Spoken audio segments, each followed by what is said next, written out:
What? I think I'm it's recording, I think. Looks fine to me. Yeah, I think I am most excited to live in a parsonage when a plumber comes and hands me like a $700 bill. Yes.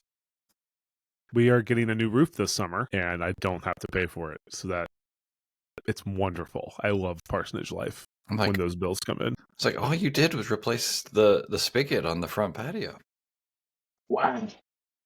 Like $700. They probably charge you $100 or more just to show up. Yeah. Gotta love living in the DC area. It's wonderful. All right, so we are here to talk. You boys are back. Tyr, you're in charge. I Steer this ship. first you want to can. say, I first want to say how proud I am of you two for being of sound mind to realize that neither of you could survive an international trip alone. So you had one another there with you. Todd completes me.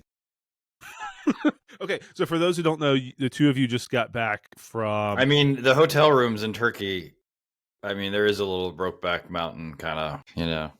They're twin beds, but they're like 3 inches apart. So you just got back from Turkey. Yes. Or Asia Minor, if you really want to confuse people. I was going to say Asia Minor, and then I decided not to. But since you just got back from Asia Minor, what were the two of you doing there? Why risk an international incident? Todd. We had a good time when we went to Israel about 3 years ago. And in the spring, Jason saw that Brian was taking a group to Turkey or Asia Minor to the tour of some Orthodox sites as well as some cities that are notable in the New Testament, and said, "What do you think?"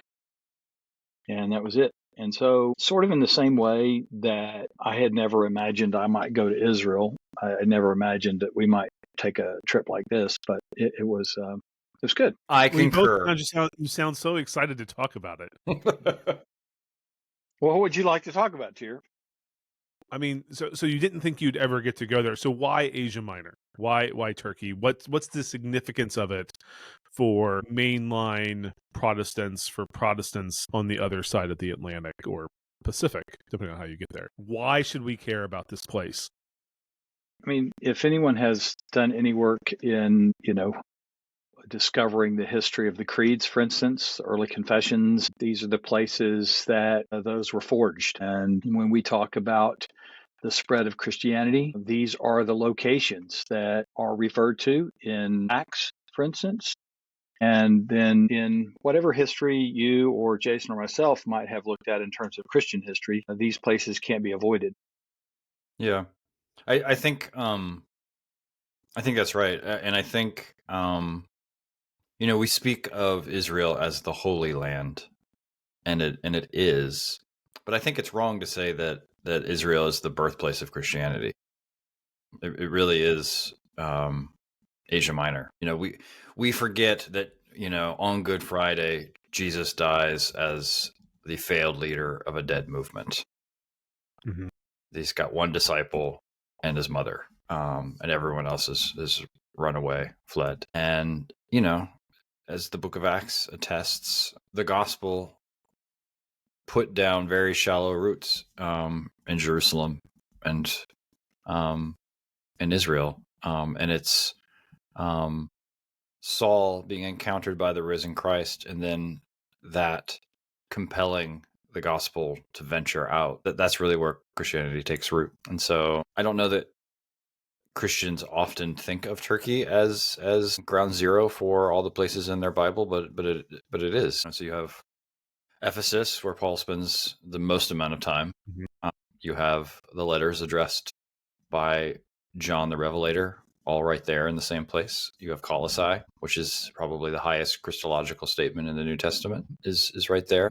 And then Constantinople is, as Todd said, this is where the doctrines of the Trinity and the Incarnation and the person and work of Christ and Marius Theotokos, like they're all formulated there. And to this day is the Holy See of the Greek Orthodox Church. Okay, so you two are very well-educated Christians. You've you've gone to school. I mean, just behind Todd alone are more books than I have behind me. You can't even see the table filled with books that he has in his office there too.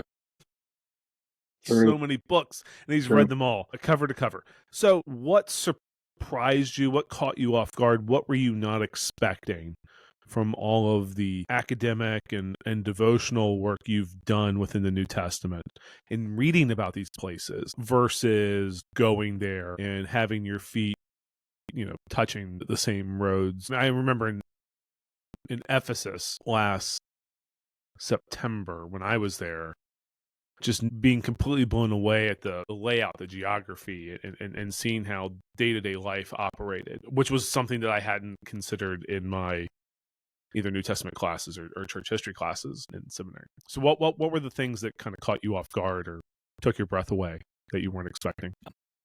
So I have a number of them. I'll share one, and then I'll let Todd speak. So something that I know theologically, right, is that the real split in the Christian church is not between Catholic and Protestant, but between East and West. That, when you look at it, the Orthodox tradition looks more foreign in a way that, the Catholic tradition looks familiar to most Protestants. And one of those splits is what part of the narrative of Christ you privilege. And so in the West, beginning probably with St. Augustine, the cross becomes the central saving event and an image. And that was not true for the church fathers or the first Christians, and it is still not true for Orthodox Christians. And so so I knew that academically, but I was surprised that we went into all of these basilicas and churches, and that, so we saw lots of images, icons of Mary with the Christ child, icons of John the Baptist alongside them, icons of Jesus, the cosmic judge, the risen Christ pulling the dead by their forearms out of Hades, and a few Byzantine crosses. But we didn't see any icons of the crucifixion in any of the churches. There are none to be seen. The image that is dominant in almost all of our churches, to the extent we have images, was absent. Did that feel? I'm going to talk about feelings now, so don't get too uncomfortable. Was the absence of that imagery, did that make you feel uncomfortable? Did you take a step back? I mean, you just said it was significant to you, but what were you processing as you noticed that change? Because that is a significant change. I mean, here we're getting ready to go into Easter, and it's about in Holy Week and Easter, and it's about to be cross resurrection or cross crucifixion central here in the next week or so. I think it's a good reminder to hold your tradition a little lightly. That I think it's good to be aware that we're all part of traditions that maybe for the sake of brevity or communication tend to privilege one aspect of the gospel over another. And it's a reminder that maybe we lose something in doing so. And so it's forced me, like I've been going back and rereading scripture in light of it. And so I just wrote this morning, so that towards the end of Romans 8, Paul says, who is to condemn? Christ Jesus is the one who died. More than that, who was raised, who is at the right hand of God, and who is indeed interceding for us. It's very clear right there in Romans that for Paul, these are all interconnected events that culminate in Christ's present tense work of being our high priest. He does not narrate these in a way that crucifixion is the central saving act. And so, it was a good reminder to pay attention to the Bible. Speaking of paying attention to the Bible, let's shift to the Baptist. Todd, what was the thing for you that stood out or kind of caught you off guard, or perhaps you weren't expecting? It was a contrast for me when we were at Capernaum. Jason and I talked after that it was noticeable how compact that community was. Peter's mother-in-law's house just down the street from the synagogue, and you weren't very far from the shoreline where surely they put out a boat or two. And so you kind of get this kind of compressed sense. As a child, you see your map in the back of the Bible and you understand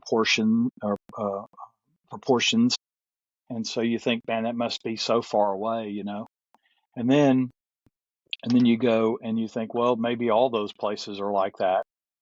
And you hit Laodicea, for instance, the first before we hit even Ephesus, and you stand at the top of the amphitheater that they're rehabbing, and our guide says, he points, I don't know, what seemed like a mile, 2, maybe 3, and said that's where the Hippodrome was and all their sporting events, and there was another, maybe an amphitheater or some kind of coliseum, and we had just come from a church.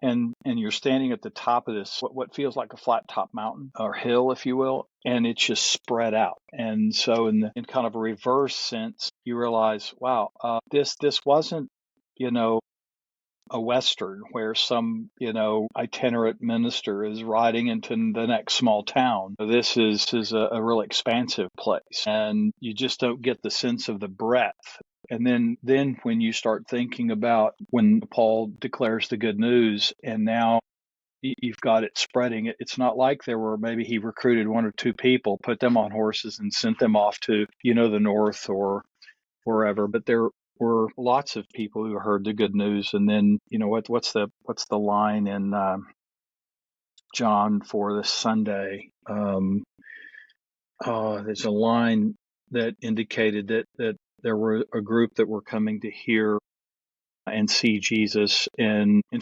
contrast to the opponents, and in contrast to those who are rejecting him, and just a lot. And so you kind of get that more expansive sense. And I think is urban, more metropolitan in these places. I mean, you knew that about Corinth, for instance. You read the Corinthian correspondence and you learn about the Isthmian Games, and the isthmus used to move ships to avoid the rocky coasts of the Mediterranean. I mean, port city, but you don't think of what the other cities that Paul spent any time or John referred to in the Revelation. So that was one thing. Were either of you take? Oh, go ahead, Jason. I was again, this is something that I know from book learning. It was that we tend to speak of it this way still, and it's not true. That early Christianity was an urban movement. These were dense cosmopolitan cities. It was not a rural movement.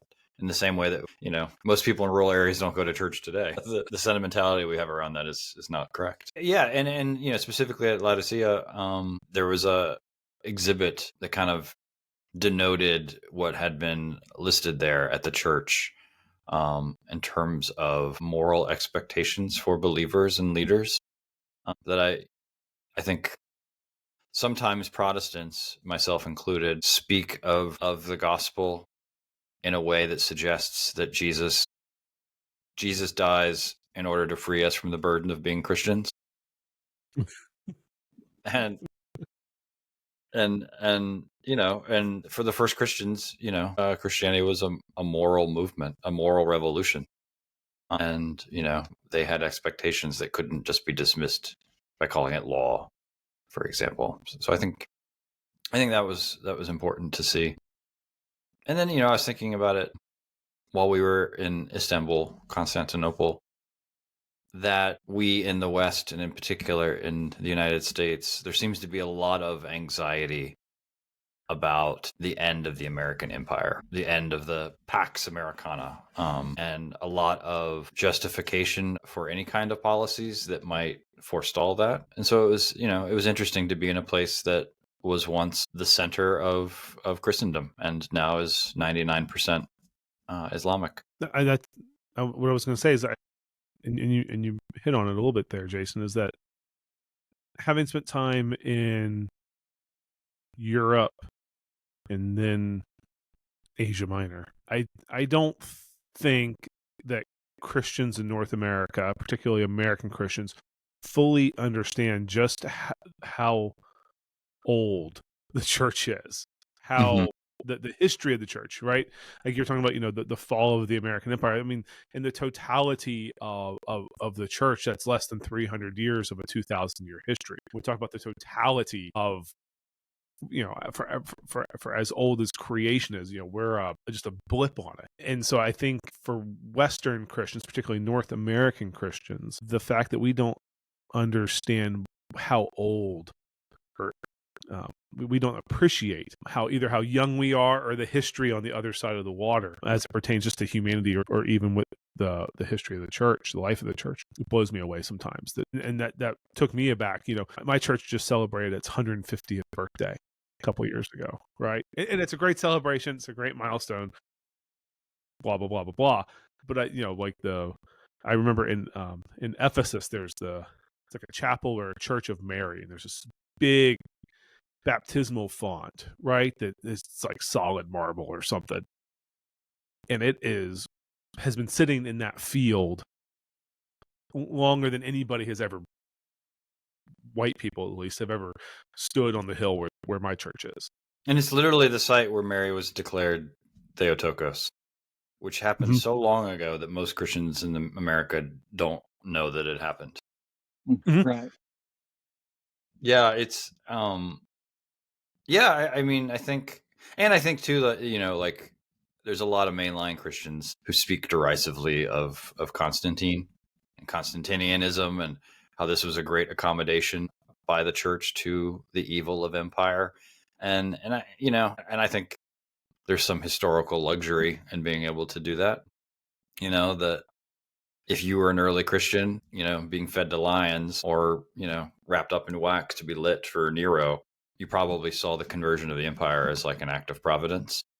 And even if you weren't a Christian in the Roman Empire, but like like Todd and I, so there's like these giant cisterns underground in Istanbul that were just store water in case of sieges, and then like underground cities near Cappadocia that we went to also where people would retreat at times of so it wasn't like life was bad, and so I can see how the advent of Constantine was seen providentially in the same way that I think anxiety about the end of American empire reflects sort of a lack of faith in God's providence. So are you saying that Christians building end of times bunkers is actually in line with the larger history of the church and not just a new American thing that we're able to sell?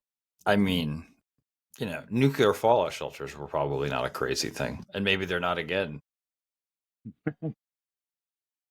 Now that we're forcing Germany to rearm, then maybe they're not a bad idea. Okay. So you came back, you were changed by a couple things. It was great. What have you told your congregations, the people you are responsible for pastoring, discipling, about this? If you haven't told them anything, what are you going to tell them? I had to clarify for them that I did not go to Turkey with Elaine Woods, one of my staff members. That is what Peter, my associate pastor, told the congregation the Sunday I was gone. So I had to clarify, no, I didn't run away with a woman on my staff. What about you, Todd? I haven't mentioned anything in terms of in a large setting, but I have had a few conversations with folks who, of course, wanted to know, did you have a good time? What did you see? That sort of thing. One of our fellows, Charlie, his father-in-law, they cruised the Mediterranean and went to Ephesus, and he was pretty excited. He told Patty while we were gone, man, I'm glad he's getting to go see Ephesus. He remembered and he asked, did you see X? Did you see Y? That kind of thing. And so I think probably it will work its way in the same way that in conversation or in sermons, there will be a little more vividness to what you can say about context. And so if you're trying to paint a picture, for instance, I thought it was pretty fascinating when we were in Laodicea, and Eunice, who was our guide, made the point that Laodicea got their primarily got a good bit of their water from a town north. I can't remember the name of it, but it was hot springs. And they had this fantastic, this is the other thing that was really crazy. We think we've made such progress and that we're the smartest people that have ever lived on, God's planet. And then you see that the intricacies of their water systems and such. And so as the water would make its way to Laodicea from its place of origin, instead of being hot, maybe for a thermal bath, if you will, or a hot bath, it was tepid. It was lukewarm by the time it got there. And I don't remember what was, and Jason may remember, I don't remember what it was about the water coming from the south, and I don't know even how they would get it there. But you get that imagery, and it kind of amplifies that message in a way to say, when you're choosing metaphors, at one time you were, if you will, to borrow the old revivalist language, you're really hot, on fire, if you will, for the Lord. But by the time, you get some distance out, you're pretty lukewarm. So I just think that for those who hear those phrases and grew up, say, with early CCM before it was ever CCM, and they could hear some of those songs about forecasting of the end and the apocalypse and the exhortation to be either hot or cold, lest I spew you out of my mouth. You can add some vividness to some of the things that maybe you couldn't otherwise if you didn't know. These people really weren't dummies. They knew what they were doing. And, one of the byproducts of getting a supply that they needed meant that this is kind of how it worked. And it's funny to think about, like, being a member of the Church of Laodicea and, like, having to, like, it's weird to think about being a member of a church that, Jesus talks shit to in Scripture. I mean, it's just kind of funny. And it's funny too that, like, at Laodicea, there was a list of, they had listed the books of the New Testament that were canonical, and the Book of Revelation is not one of them. Yeah. So, and that's related to the fact too that, like, Vacation Bible School and Sunday school pictures always portray Paul on a missionary journey in a relatively flat Middle Eastern type setting, right? When in fact most of Turkey looks like Colorado. Mm-hmm. So it was, no wonder he stayed in Ephesus for 3 years. He was tired, and and also the thing about Laodicea, so it's a reminder too that, like, Paul didn't venture out with something called the New Testament. And what we take to be the New Testament, not all of these churches agreed on what constitutes that. And so we, it's a reminder to put more emphasis on the promise rather than the text. Yeah, that was the other thing, that the topography of the place, not just talking about the expansiveness of, say, Laodicea or Ephesus, but we stopped at I don't know, you wouldn't call it a truck stop, but it's a place to use the facilities and to get a cup of coffee or something to drink, stretch your legs on the long bus ride. And you could look up to the south. I'm assuming it was south, and you could see a little snow-topped mountain. And Brad had said, because he was really looking at his map as we went to see a kind of proportion of where we were and where things were, and he said, well, just 15 kilometers over the top of that mountain is Antioch. And so then immediately you start thinking, these guys who preached about the old, hitting the old sawdust trail, if you will, have no idea what they went through to get from one place to another. I mean, they weren't maybe 13ers, but I think we looked it up. It was, 6,000 feet, maybe 6,500 feet. So it wasn't like you just picked up and decided to, Forrest Gump it across America on I-40, You really had to, like Jason said, no wonder you spent some time here. It wore you out getting from one place. So I guess I'm trying to say that, they worked. It was exhausting. There was something driving them to do what they did. It wasn't like just, let's go walking. There was some cost. There was some, how do I get from point A to point B? And then you talk about surviving, the elements or opposition. And you go, I could see where I could see where, villains might hang out looking for passersby to fleece or to harm. So, anyway, that was a pretty eye-opening feature as well. And even, to, like, push the timeline a couple of centuries, so we went to Cappadocia, which is where Gregory of Nyssa and Gregory of Nazianzus and Macrina, their sister, retreated to for monastic life. So there are, 6, 7 churches carved by hand out of stone. Mm-hmm. Churches carved by hand in stone with no expectation that other visitors would ever come there, right? And so the level of commitment and the care with which they lavished, like, fresco images on the walls of these churches, and the sophistication, like, like I was like, well, no wonder they understand the Trinity so well. Like that, like you've got to be like a geometric genius to just like just to put up a ceiling in here, like I'm like, of course they understand origin. They know Pythagoras. And so it was a reminder too that in many ways, I think the ancient church was more sophisticated in their Christianity than most believers are today. That we tend to speak, well, even pastors, right, tend to speak of the Trinity as a mystery. And when they say it's a mystery, that means we don't have to talk about it. And, for the church fathers and these early Christians, it was the starting point it was God's name. It's not an add-on. It's an essential starting place.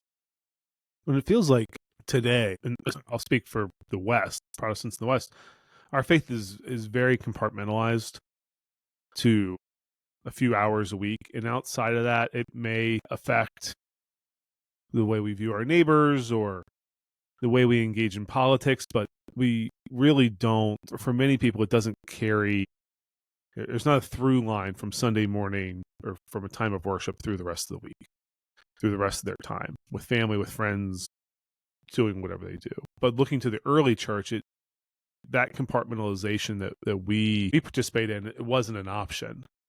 It was all or nothing. Or even, Todd and I have traveled different places in the world, but this is the first Muslim country that I've visited. And so in the same way that you can't escape the sheer religiosity of Israel, being in a place where the call to prayer 5 times a day is unavoidable, is a reminder of just how secular America is. I mean, just think about the church I previously served had a bell tower that, where every day at noon, through, audible speaker would do some sort of, noon bell chime thing. And they eventually turned that off because the neighborhood, complained about the noise. Not that it was a reminder of a time of the day, not that it was an act of worship by the church, but it was just annoying. So the church stopped it. I remember from being in Yemen that the call to prayer that 5 times a day, for me at first, I viewed it as a nuisance because the guys I was working with would stop what they were doing. It didn't matter what we could be in the middle of moving a huge piece of steel and they would stop what they were doing to go and pray. And I just, I think that, I won't say level of devotion, but that practice, I think, is transformational. And I am envious at times of the early church and even other religions who have that practice baked into their the DNA of how they're living out their faith and not just something we might do during Lent. Yeah, that's a Lent practice. I would want to be careful. There is a difference between the appearance of religiosity in a country that is as secular as America is. I mean, I really got the feeling, frankly, that I was in a small town America where there was a church on every corner. And when Eunice described the level of pious participation in the actual country, it was comparable to where we are. And so I think that the move toward a secularism in America in some ways parallels what has happened there, and it's most likely facilitated by the very religions of both countries. And so when those practices are more trivialized, then I think that's how we arrive at where we are in our own country, where these practices that you're describing, someone in a different country, of course, being much more fastidious about their expressions. I just think there's more comparable illustrations than distinctions. And I think the secularity is, I think Eunice actually made that point in talking about how that worked. And it's just a matter of, we may have arrived at it a different way here, but it's very similar. Yeah. In other words, I don't want to valorize something that actually in its reality is not much different than where we. It reminds me of somewhere Stanley Hauerwas writes, about being in Ireland, and he's just like, well, if this is what Christendom is, I kind of like it.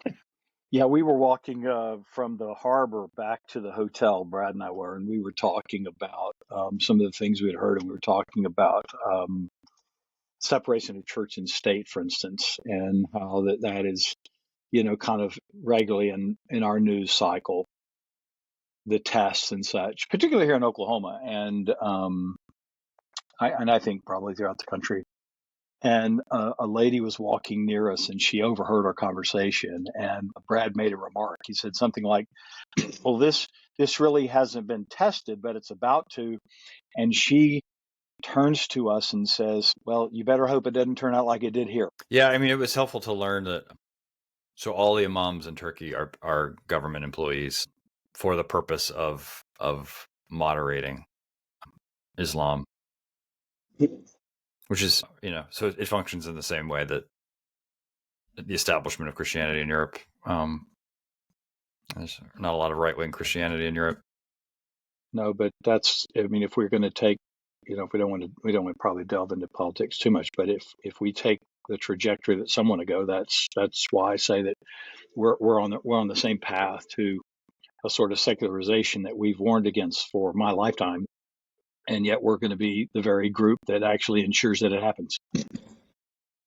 Well, Cody has been with us for this conversation, and so he recommends. I didn't know we had any guests.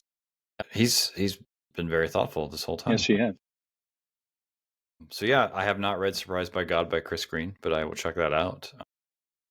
Yeah, and he's echoing your point, Todd, about piety, the appearance of piety versus actual contemplation. Yeah, I was, so we were in, was it St. George's Church in Istanbul, which is for lack of a better analogy, it's the Vatican of the Greek Orthodox Church, even though it's an incredibly tiny ordinary church. Like once you get kicked out of the Hagia Sophia, right. They're like, that was paid for. Now we got to pay rent. But so there were, and I remember this was true in Thessaloniki when Allie and I were there. So there were people coming in to pay homage to some of the relics. There was a relic of Gregory of Nyssa in that church, and it's a reminder, I think, that if you de-emphasize incarnational theology and you de-emphasize the doctrine of the Trinity and you make Christianity just something in your head, or make Jesus just a teacher long ago in a Galilee far, far away, in effect, you desacralize creation. That I think, in those parts of the world where the Eastern Church has a footprint, a bigger footprint, it's the importance of sacred places and sacred objects as extensions of the incarnation. I think that's a good reminder of not making Christianity purely a head matter or a heart matter. So where are you two going next? I mean, are you going to walk the Camino together? Are you going to go? I mean, we got to do some sort of, I mean, where are you going next? The people are going to want to know. Yeah. Where in the world is Carmen Sandiego? I have no idea. I mean, pilgrimage is a good spiritual practice, right? Okay, tell us why. Why? Because we don't live in the three of us, at least I know, don't, from my own experience of Methodism, we don't come from a tradition of pilgrimage that encourages it, that helps facilitate it. We're more adept to facilitate, bureaucratic forms and reports that nobody's ever going to read than pilgrimage. I mean, I guess for Todd, but I know our corner of Christianity. I think, one way to answer that would be that if you are concerned about the politicization of the faith in America, a good antidote to that is to get out and acquaint yourself with the global body that is the church. Historic global body. Yeah. I think it has helped. These two trips that we have taken have been helped because Brian frames them as pilgrimages. So, instead of we're going to go tour Israel or we're going to go tour Asia Minor, for instance. So there is an aim, there's an intended focus. So conversations, discussions, sides, for instance, when, Brian wants to stop at Pergamum and, talk for 10, maybe 15 minutes about some feature of where we're sitting and where we've been. It's not just to say, well, here's when this city was built, and here's when it was overrun, and here's maybe when an earthquake happened, for instance, or something along those lines. He focused attention really on what's the meaning of this particular place, why is reference, what's its value, what do we take away, and they weren't long sermons. I mean, I'm not sure he was 15 minutes at Pergamum, for instance, but I think that helps to kind of locate what Jason's describing as here's kind of the historical markers, and so that when you in sort of a silly sense hear as if the colonists discovered Christianity in America and so formed their constitution accordingly, that would sound like the narrative, and you're like, wait a minute, this goes way back. This is something like you're talking earlier. I think pilgrimage is a good metaphor, a good picture, because you're thinking about what you're doing, and how many places can I see? What am I seeing along the way? Well, I like the way you frame. I mean, I've never traveled with Brian Zahnd, but I like the idea of it being framed in a way that has a purpose beyond relaxation, beyond seeing something neat. The kind of the reasons why we go on vacation. Listen, we put in some steps, and we put in some very steep steps. So if this were like leisure, they needed a trolley to get this old man up the hill some days. It was not, it was not some simple, walk paths from here to there. It took something. When you were in Ephesus, did you start at the top of the hill and work your way down? We started, I think, at the entrance when you come in the gate, and there's the Roman bath there as you kind of head straight to the turnstile, and there's the Roman bath, and then they've got the big model of the city. Yeah. I just remember walking down this really steep hill. Yeah, we did. In Ephesus, just thinking, Todd headed straight for the House of Pleasure. She's like, I'm going. Maybe someone still works there. I forgot to take off my shoes though and see if my feet fit in the little cutout to make sure you're old enough. Well, guys, it's been delightful. Yes, I'm happy you're back. I'm happy you made it back. I'm not going to lie. I was a bit worried about one of you, and I'm glad Todd was there to make sure nothing happened. It was a team effort. We helped each other, and that's the way it always works. I just remember the first time you two traveled to get to the same city, Jason was almost arrested. So I'm just happy that nothing happened this time. Thank you. Stop